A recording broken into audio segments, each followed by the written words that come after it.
Matthieu 7. Ne condamnez pas les autres pour ne pas être vous-même condamnés, car vous serez condamnés vous-même de la manière dont vous aurez condamné autrui, et on vous appliquera la mesure dont vous vous serez servi pour mesurer les autres. Pourquoi vois-tu les grains de sciure dans l'œil de ton frère, alors que tu ne remarques pas la poutre qui est dans le tien? Comment oses-tu dire à ton frère, « Laisse-moi enlever cette sciure de ton œil », alors qu'il y a une poutre dans le tien?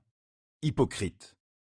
Commence donc par retirer la poutre de ton œil, alors tu y verras assez clair pour ôter la sciure de l'œil de ton frère.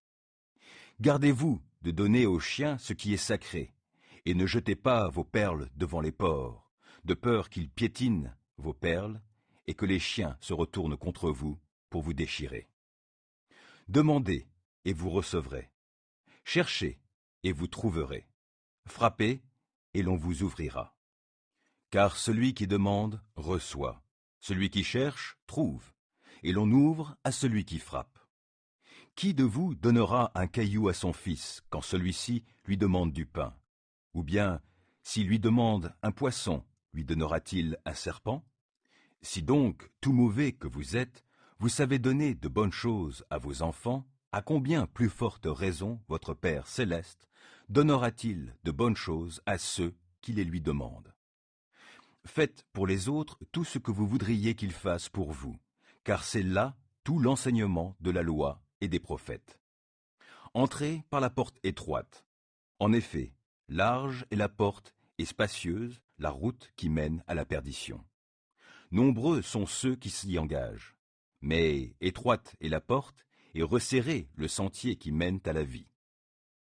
Qu'ils sont peu nombreux ceux qui les trouvent. Gardez-vous des faux prophètes.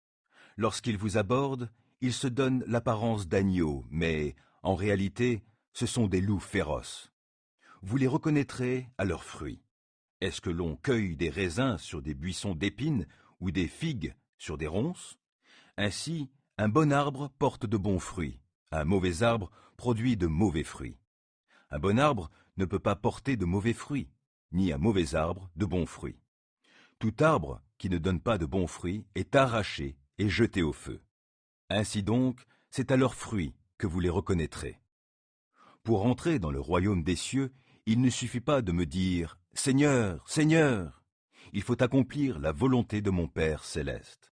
Au jour du jugement, nombreux sont ceux qui me diront « Seigneur, Seigneur, nous avons prophétisé en ton nom, nous avons chassé des démons en ton nom, nous avons fait beaucoup de miracles en ton nom. » Je leur déclarerai alors « Je ne vous ai jamais connus. Allez-vous-en, vous qui pratiquez le mal. » C'est pourquoi celui qui écoute ce que je dis et qui l'applique ressemble à un homme sensé qui a bâti sa maison sur le roc. Il a plu à verse, les fleuves ont débordé, les vents ont soufflé avec violence, ils se sont déchaînés contre cette maison. Elle ne s'est pas effondrée, car ses fondations reposaient sur le roc. Mais celui qui écoute mes paroles sans faire ce que je dis ressemble à un homme assez fou pour construire sa maison sur le sable. Il a plu à verse, les fleuves ont débordé, les vents ont soufflé avec violence, ils se sont déchaînés contre cette maison. Elle s'est effondrée et sa ruine a été complète. Quand Jésus eut fini de parler, les foules étaient profondément impressionnées par son enseignement, car il parlait avec une autorité que n'avaient pas leurs spécialistes de la loi.